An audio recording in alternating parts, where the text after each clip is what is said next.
ആലപ്പുഴയിൽ രണ്ടാനച്ഛനിൽ നിന്ന് ക്രൂരമർദ്ദനമേൽക്കുന്നതായി 5 വയസ്സുകാരൻ. സ്കൂളിലെ കൗൺസിലിംഗിലാണ് കുട്ടി ഇക്കാര്യം വെളിപ്പെടുത്തിയത്. കുട്ടിയെ സംരക്ഷിക്കണമെന്ന് ആവശ്യപ്പെട്ട് വിദ്യാർത്ഥി പഠിക്കുന്ന ചേർത്തല ടൗൺ സ്കൂളിലെ PTA അധികൃതർ ചേർത്തല പോലീസിൽ പരാതി നൽകി. സംഭവത്തിൽ അന്വേഷണം നടത്താൻ ജില്ലാ ശിശു സംരക്ഷണ സമിതി ഓഫീസർക്ക് ബാലാവകാശ കമ്മീഷൻ നിർദ്ദേശം നൽകിയിട്ടുണ്ട്.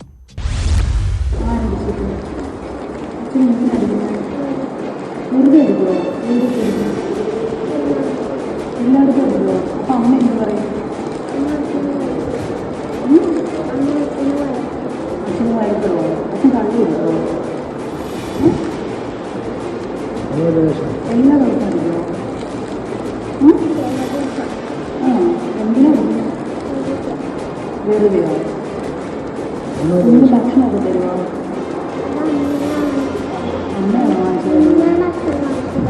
ഇന്ന് വാങ്ങിച്ചു തന്നോ? അമ്മ എന്ത് ചെയ്യുന്നില്ല? നോട്ട് എഴുതാൻ പോകാം. അമ്മ തരുമോ? തല്ലത്തില്ല. മിഠായി വാങ്ങി തരുമോ?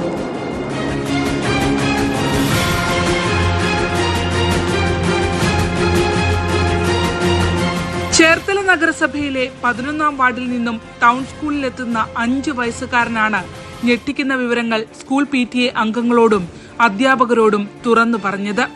രണ്ടാനച്ഛൻ റെജി തന്നെ അകാരണമായി മർദ്ദിക്കുന്നുവെന്നായിരുന്നു UKG വിദ്യാർത്ഥിയുടെ വെളിപ്പെടുത്തൽ.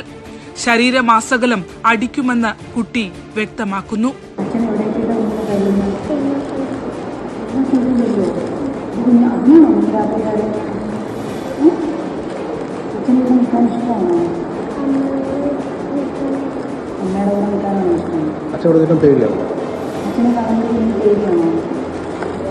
ക്ലാസ്സിൽ നന്നായി ഇടപഴകിയിരുന്ന കുഞ്ഞിൽ വന്ന മാറ്റങ്ങളാണ് അധ്യാപകരുടെ ശ്രദ്ധയിലേക്ക് കാര്യങ്ങൾ എത്തിക്കുന്നത്. ആവശ്യത്തിന് ഭക്ഷണമോ വൃത്തിയുള്ള വസ്ത്രങ്ങളോ ഇല്ലാതെ വന്ന കുട്ടിക്ക് വൈകുന്നേരത്തേക്കുള്ള ഭക്ഷണം വാഴയിലയിൽ പൊതിഞ്ഞ് സ്കൂൾ അധികൃതർ കൊടുത്തുവിടുമായിരുന്നു. മർദ്ദനത്തിന്റെ ചില സൂചനകൾ ലഭിച്ചതോടെ ചേർത്തല നഗരസഭയിലെ യൂത്ത് കോർഡിനേറ്റർ കൂടിയായ അനുപ്രിയ നടത്തിയ അന്വേഷണത്തിൽ രാത്രിയിൽ മർദ്ദനമേറ്റുള്ള കുട്ടിയുടെ നിലവിളി പതിവാണെന്ന് പരിസരവാസികൾ സ്ഥിരീകരിച്ചു. അങ്ങനെ കുട്ടിയെ മറ്റൊരാവശ്യത്തിനെന്ന് പറഞ്ഞ് സ്കൂളിലെത്തിച്ച് വിവരങ്ങൾ തേടുകയായിരുന്നു.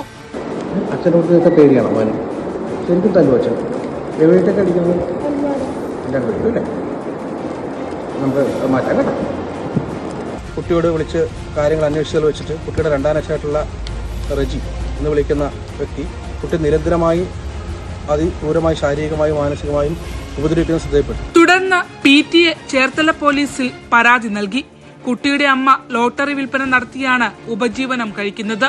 രണ്ടാനച്ഛൻ മദ്യപാനിയാണെന്നും കുട്ടി പറയുന്നു. മദ്യപിച്ച ശേഷം ഉപദ്രവമെന്നാണ് പരിസരവാസികളും സ്ഥിരീകരിക്കുന്നത്.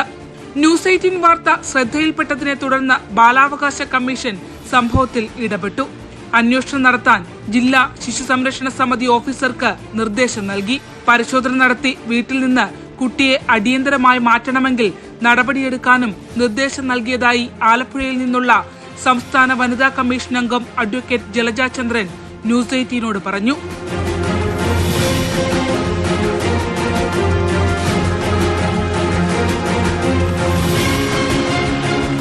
ശരണ്യ സ്നേഹജൻ, ന്യൂസ് 18 ആലപ്പുഴ.